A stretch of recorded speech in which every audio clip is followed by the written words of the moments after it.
Have you ever felt that whisper in your soul calling you to something more, but all the things spinning around in your mind have kept you stuck? Well, what if I told you that choosing excellence could be both easier and more adventurous than you could ever imagine? I am Chelsea DeBruin-Colbert, your host of All Things Excellence.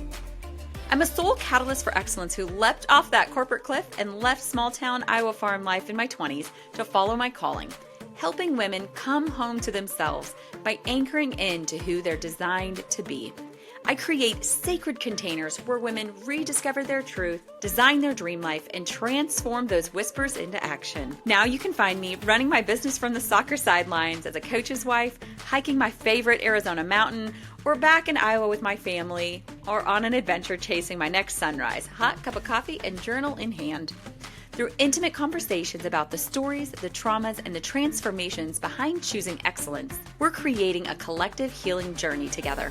I believe in diving deep into personality designs, experimenting boldly, and learning life's greatest lessons through our beautiful chaos. Every week, my guests and I are going to rip down the curtains so you can see behind the scenes of real transformation as we explore what excellence actually looks like. Not just the highlight reel, but that messy middle where the magic happens.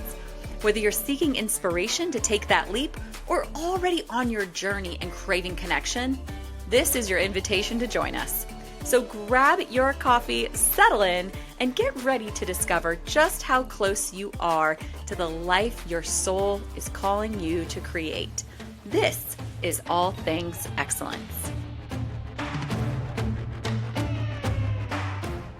Happy 50th episode, All Things Excellence fam.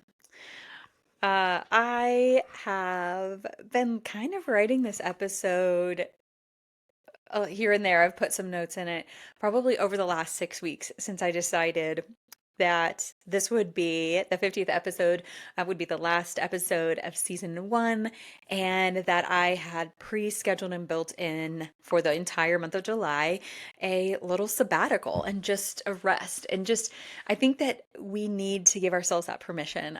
I don't know about y'all, like I grew up on a farm in Iowa, okay? Like where you grind, no matter what happens. If somebody dies, the cows still need fed. And so, the grind never stops. And so just deciding a while back that we were going to do this and that we were going to be able to take the month of July off, because I wanted to be able to recap and rest and reset and just make sure I'm not just always flowing from the next episode, but that I build in this time to be wildly intentional, and just make sure that it's not just I'm going through the motions, but that I'm always bringing the best content that serves you the most. And so, knowing that this 50th episode was coming up for weeks, and it kind of turned into a thing where I started thinking back over the last 18 months to what led here, to like what led to this moment of something that, started as a whisper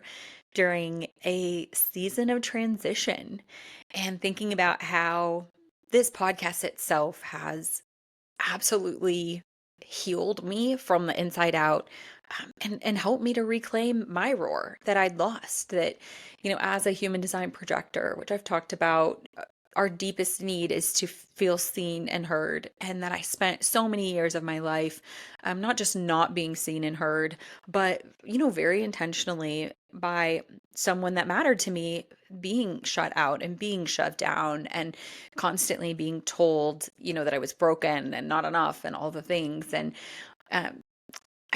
I didn't realize until probably the beginning of March, I think I'd text my friend Coop that, it'd finally come, that I'd like really reclaimed my roar, reclaimed the most powerful version of myself, and that I was finally speaking from who I am and speaking to the people that I want to speak to, asking them the questions that I want to ask, without having this almost like covering on top of me, where I felt like like a filter on top of me, where it was, being good enough, acting good enough, and doing it in the way that this person like basically demanded in my life that I needed to make them feel comfortable, which is not either of my parents.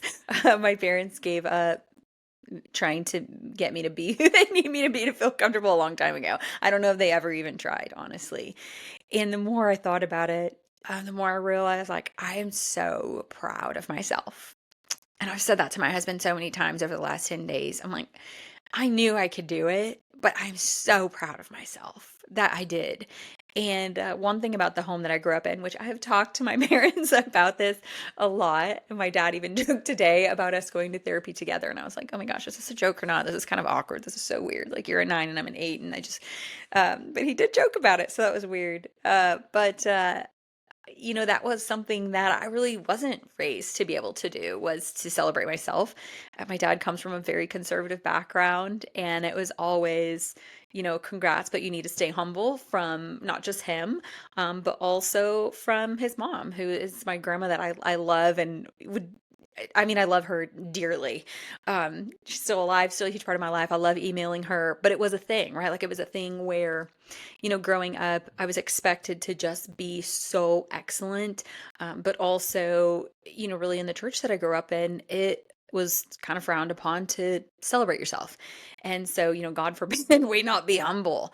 And so to be able to just sit here today, wrapping up this 50th episode, thinking about the guests that we've had, the journey that we've had, and the moments of up, downs, and all arounds that we've shared these last 6 months. I'm just so freaking proud of myself that I did it. And it's those things that you know that you can, but you don't question if you can do it. What you question is like, but will I?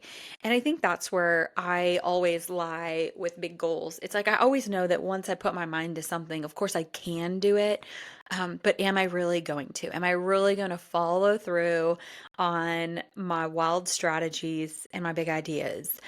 And so how this happened, y'all, was it really was January 2024. I was in a huge season of transition with my career. Everything about it was changing.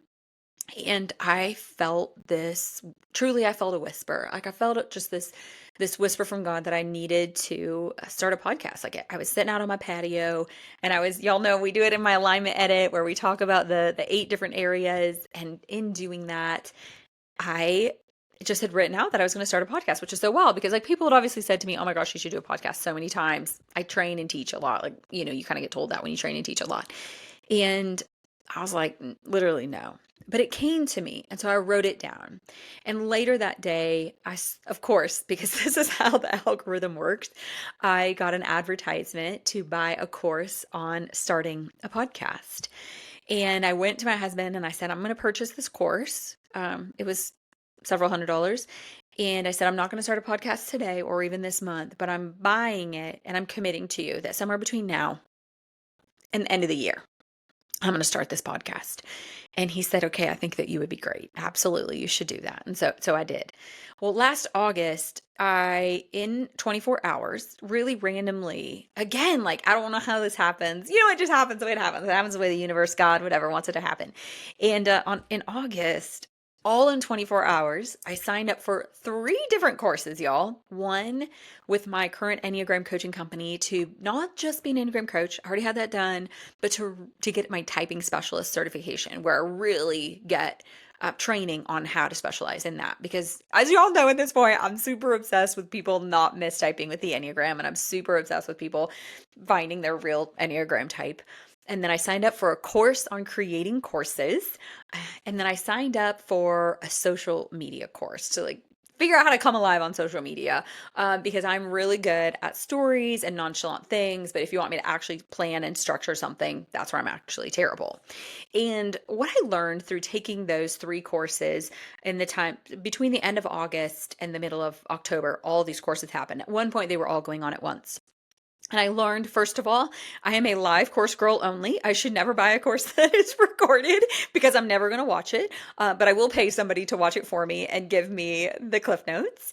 And number 2, that I should start a podcast, because a podcast is the number 1 to grow the hype for your course. So I'd made this decision because I'd had a lot of conversations with my friend Tracy, who you can go back to previous episode way towards the beginning where we talked about how to create either a full-time career, side hustle, whatever, in digital marketing. And her and I had so many conversations about this where she kept demanding, you have so many courses in you. And I'm like, no, I don't. I have nothing to offer. And her and I had enough conversations that my brain had really started reeling. And so I decided that I wanted to invest in purchasing a course to help me create courses because I thought this is going to be a great addition to the coaching that I know I'm supposed to really formally start. I'd been being a coach for a long time. I'd been formally trained by so many different companies over the years. And I decided like I was really going to start blasting it out to the world, not just people finding it accidentally or in conversation, but really, hanging my shingle to the world. I am a clarity coach. And so, in this course, we're creating courses because if you're going to be a coach, it's really great to have courses because you're supposed to layer your funnel and do all these different things. I discovered, she said that a podcast I thought that you would create the course and then create a podcast and talk about the course. And she was like, no, you want to create the podcast. But here's the thing, y'all. I never actually opened up this course, this very expensive course. I never opened up this course to hear this be said for myself.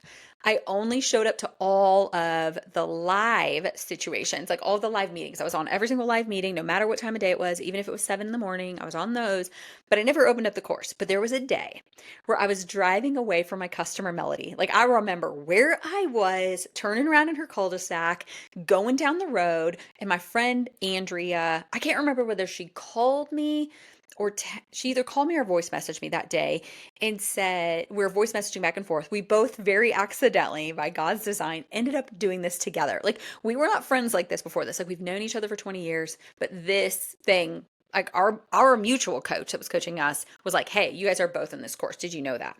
And so we become really good friends going through this course. And she said, well, I listened to number one today.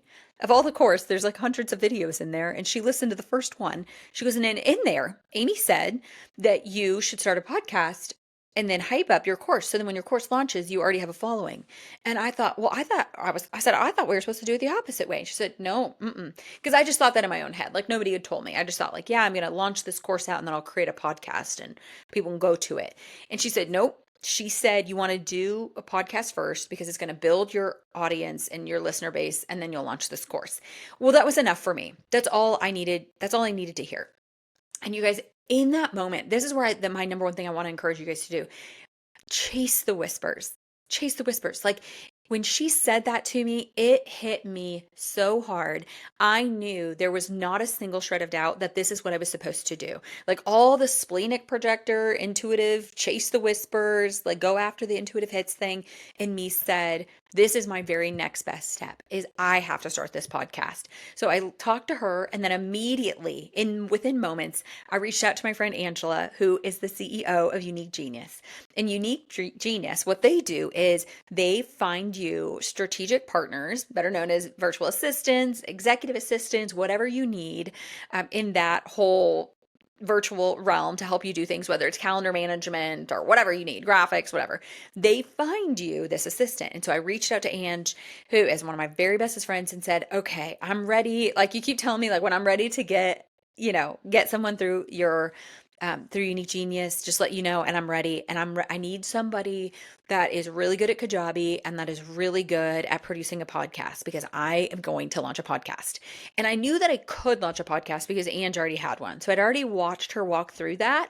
So I knew logistically, if she knew how to do it, I could hire someone through her company and they would execute it. And that was my goal was I'm just going to show up and I'm going to hit record and this person is going to manage everything else. And next thing I know, it's just playing in my car, which that actually is pretty much my reality. And within a few weeks, I interviewed a couple people and I had Carline hired a few weeks later, and All Things Excellence was born. Now here's the number 2 tip I'm going to give y'all. Hire people that won't let you quit. Hire the people that won't let you quit. There were so many moments when we were going through all of the developmental pieces of All Things Excellence where Caroline was so wildly patient with me because she'd already done this before. She knew what this was like to be able to get it all set up and execute it and get it out there. And I absolutely did not. I had no clue at all. I didn't even know where to start, or where it should be listed, or how to make it legal, or is that a thing? Like, what do we need to do to get this out to the world? And she knew everything, and she had a lot of questions for me. And there were so many moments when she was asking me billions of questions over and over and over again, helping me figure it out, hone it in, create intros, create outros, have a guest lineup, figure out my tone and my audience, where I wanted to quit. And I think that if I would have left it up to myself, I probably would have, because I was just in this season of resting and not shoving myself out of my comfort zone, not going after huge things. So this was really me throwing myself back in the fire of life, going after this and building this. And if I had not hired her, I would have quit on myself. I would have said, next week, next month. We were also in the middle of soccer season where my husband was building a brand new soccer program at a brand new school. And so there's a million excuses that I could have made as to why right then wasn't the best time. I remember in the middle of it going, remind me next time it's not an opportune time to like start a whole new career, launch a whole new career and launch a soccer program all at the same time. But I look back and I'm so grateful that I did, because I had a coaching session earlier today with somebody, and we talked about the fact that the busiest women get the most done. And the reason for that is because you don't have time to overthink it. You don't have time to think, I'll do it in an hour, I'll do it tomorrow, I'll do it this weekend. The only time that you have is the time that you have right in front of you, which again is why the busiest women get the most done. So what happened was, if you have not been here since the beginning, we got all of that together. And before my 40th birthday, which I was so driven and motivated to do, I'm not going to lie to you all, I didn't think my 30s were that fun. I thought they were, honestly, my 30s were like a pile of disastrous crap where I fell on my face and just literally feel like I got spit on and then stepped on some more all the way through my 30s. And they were so painful that I was just bound and determined there was going to be something beautiful that I was proud of that was birthed before I wrapped that up. And so on January 22nd, 8 days before my 40th birthday, we launched 5 episodes on this podcast. That's why the first 5 episodes were all launched on that same day. And that was on a Wednesday. And over the weekend, I started really looking at other people's podcasts. I know you would think I looked at it before this, but I didn't. I started looking that weekend after I threw 5 episodes out. And I realized that everyone who really treats this like a job, really puts their head down and builds something big and beautiful that they're proud of, they release 2 episodes a week. And I was standing in the kitchen, because this is where most really life-changing conversations happen between Kobe and I. And I said, I think I need to do 2 episodes a week, and here's the evidence as to why. And he turned around and looked at me and he said, my only question for you is, do you feel like you'll have enough content to do that? And I said, well, here's what I do know. For a decade straight, every single week, I had to develop a training on Tuesday to deliver live and on Wednesday night to deliver virtually. And the trainings had to be different every week, week in, week out, for 10 straight years, to my direct sales team on a specific topic. And I didn't know what I was talking about. So if I can do that, if I can give them 2 solid trainings a week on how to make their life and their business better and excel, I can absolutely find guests and people to do this and, have my own content twice a week. I really believe that I can. And he said that I believe that you can too. And I think that you should, because really quickly I started realizing like this was my dream. This was my little girl dream. Like I've always, I always beg people to please take this the right way and not the wrong way, and hear what I am saying, not what I'm like, hear the right thing with this, is that it has always been my dream to be like, like a little white Oprah. I can't do for women what Oprah has done, obviously. Like there's so many other things that she has, barriers that she's broken in her lifetime. So that's not what I'm saying. What I am saying is, of my generation, to have someone that, like, when you think of Oprah, like really grassroots Oprah, Super Soul Sunday, 20 years ago, I lived for Super Soul Sunday. I had cable so I could watch Super Soul Sunday. I loved that she would bring these people on her show that had remarkable stories, and they would sit in the wicker trees in the wicker chairs under the beautiful trees, and she would ask them all of these questions about the journey that got them there. And she would extract more wisdom out of them than they even knew that they had inside of them. And that was my life dream. I would take people to coffee all the time, y'all. Constantly taking people to coffee, taking people to lunch so I could ask them questions like Oprah was asking her guests on Super Soul Sunday. And so once I got this up and going, I realized like a podcast is a modern day millennial way to have a Super Soul Sunday. And if I want this to be my career, because this is my dream that God planted so deep in my soul, and I come alive when I get to have these conversations, then I need to treat it like a job. And I also realized that every single thing up to that moment had prepared me for this. That, if you asked me back in 2009, when I didn't even wear makeup and I barely washed my face, why in the world would you start selling skincare? I would have never have known that it was for this moment here, but it taught me the skills of running a business. It taught me the skills of being consistent. It taught me the skills of leading the masses of people. It taught me the skills as an Enneagram 8 to not be unhinged all the time and to think about what you say and to have patience. And it taught me empathy and caring for people and slowing down to think about something just before shooting it off. And so everything had prepared me for this moment to be able to do these 2 podcast episodes a week.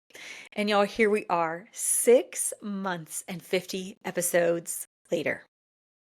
Y'all have literally been riding shotgun to the journey of my life. I've brought you into my marriage. I've introduced you to my friends. You guys have celebrated with me, and you have also seen me very annoyed and stuck and frustrated. And you have met some incredible, incredible women of excellence. You have watched me try something and fail and have to pivot and do it again. There have been weeks where episodes got published out that sounded like absolute crap. And we have yanked them down to fix the audio to put them all up. I mean, if something could go wrong, here we are. We have done it. We have trial and errored our happy little asses all the way to 50 episodes. And I'm so proud of us. I'm so proud of Carline and I that we did it and that we stuck it out. And there were days where I would go to bed on a Tuesday night and be like, girl, there is not an episode inside of me. And I would wake up at 4 a.m. and I would run to my patio with my iPad in hand and write out an episode of Million Miles an Hour and jump on here and record it because it just downloaded to me while I was sleeping. So I never made an episode for fun. Every single one was literally birthed right out of some wild thing out of my gut that would come to me sometimes weeks ahead and sometimes at the very last minute. And I want you guys to see this and have this permission that you like to never be afraid to pivot. That all of the things that you've been doing in your life that don't make sense, that feel so sporadic, when people say she's all over the place, that all those itty bitty tiny little pieces were really working on creating the best version of who you are for this moment right now. And every time I think about that, I always think about I had this relationship in college for almost 5 years. And the last year, I feel like I really knew pretty much the last year that it should be over. But I kept going because I remember I kept saying, oh my gosh, I didn't just spend 4 years of my life to waste it and throw it all away. And I truly did think that in that moment. And it wasn't until I then had a year of absolute face planting dating to just realize Kobe had been there the entire time that everything that Brad and I went through in the development of our relationship, and we went through really hard stuff together. Everything that we did in our relationship, the good, the bad, and any of our friends that were watching would say wildly ugly, was for the greater good of who we're married to now. Like we both have the greatest spouses in the world who are so wonderfully respectful to the friendship that we still have. Now, one, could I be the wife that I am today if he and I didn't date all of those years? And it was so ugly. It was great, but it was also so ugly. When it's good, it's good. When it was bad, it really sucked. Absolutely not. Do I think that I wasted all of those years? Absolutely not. I know that every single one of those years was 100% necessary for me to be the very best wife that I am for Kobe. There were situations in Brad's life where I learned so many lessons through him that then I was able to bring those lessons over and to like honestly pass on wisdom to Kobe about relationships in his life. But I learned those because I watched Brad experience those. And so I think sometimes we can get stuck on like certain careers or how things look, or, in our recent episode where we spoke with Kendry, it's like, how do you let the world know that you're pivoting? And I think the thing that I really want to emphasize to people is they actually already know. I think a lot of times, when I started this podcast and it really got out and people loved it like crazy, um, I was really kind of surprised until I found my roar back with it. And how many people said, I've always seen you doing something like this. And that was really surprising to me. And so I want to remind you that if you're in a relationship, in a place, in a job where you feel this huge level of discomfort and you feel like you've outgrown that situation, not like you're bigger or better than the people or the situation, but you've just outgrown it, like it just no longer fits for you. I want to give you that permission to cut that, to leave that place in your life, but also to gather all that was so beautiful and that was so good about it and be so grateful for it, because you don't actually know where this next place is that you're going, that you needed all of the pieces of that to be able to enter this next era of your life the very best. So, what is happening now, y'all? I'm getting ready to go on a little sabbatical. By the time you guys listen to this, I will have already been resting for a little bit, and I've got another month ahead of me to be able to just relax and rest even after this episode releases. And my goal is that I get to come back so refreshed and refined, refreshed with all new ideas, new guests, but also having refined this podcast even more. The message, the common thread, what I'm working with my personal coach right now that I'm going to be asking myself during these next several weeks is, what earns a seat at the table? She encouraged me to take every single thing off the table during this sabbatical month of July and really look at all the pieces, whether they're working well or not, and ask what earns a seat back on the table. Because sometimes, even though things are working well, it doesn't mean they're actually best for the season that we're going into. And it doesn't mean that we even enjoy them anymore. So once was a podcast to grow the hype for a course that never launched. And my coaching that obviously has become this beautiful space for women to feel seen and heard, and the permission to be super messy. But most of all, y'all, this podcast has evolved as this space where we get to shine a light on women who are just tearing it up in the arena. And when I think about that day that I knew I was supposed to create this podcast, which I really felt God just spoke to my soul, that the intention of it was going to be to heal the collective. I honestly didn't know what that meant or where that was coming from. I knew that the name of it had to be All Things Excellence, and I knew that the intention of it was to heal the collective.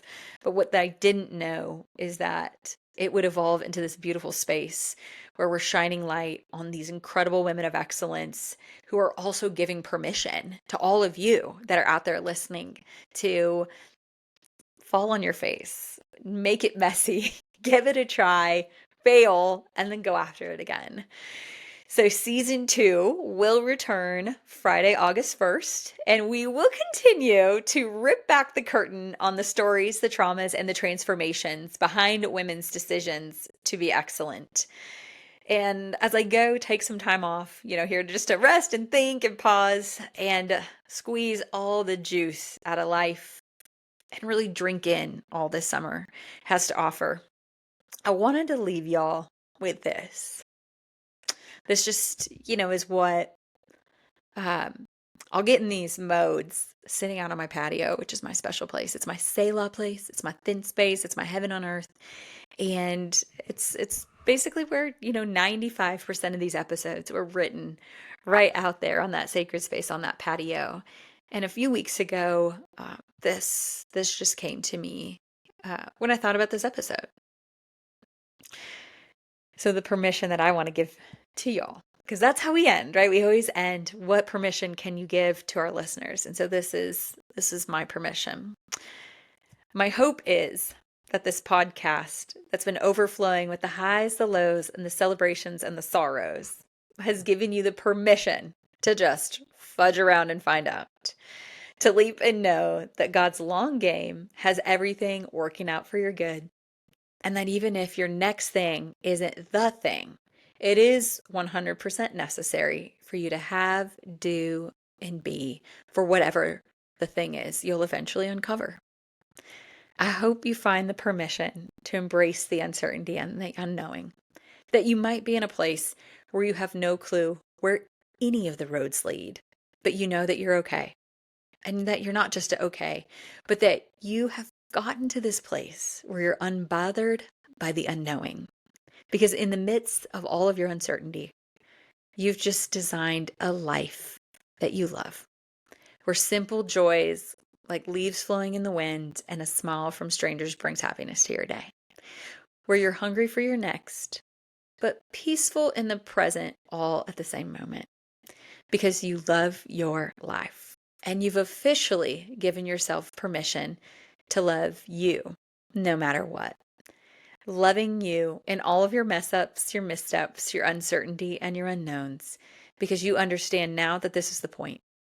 That the beauty of the journey unfolding and finding the good in all you do, even when you could choose to see that the world is against you.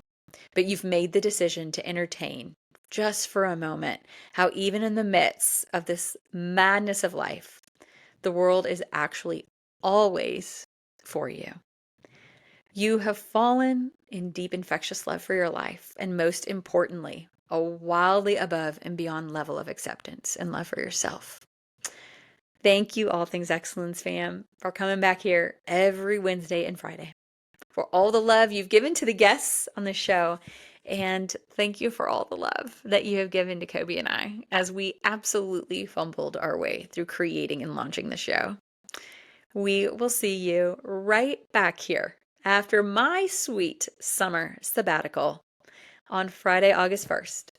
Now, go squeeze all the dang juice from all the berries of your summer life, y'all. Until next time, thank you for listening.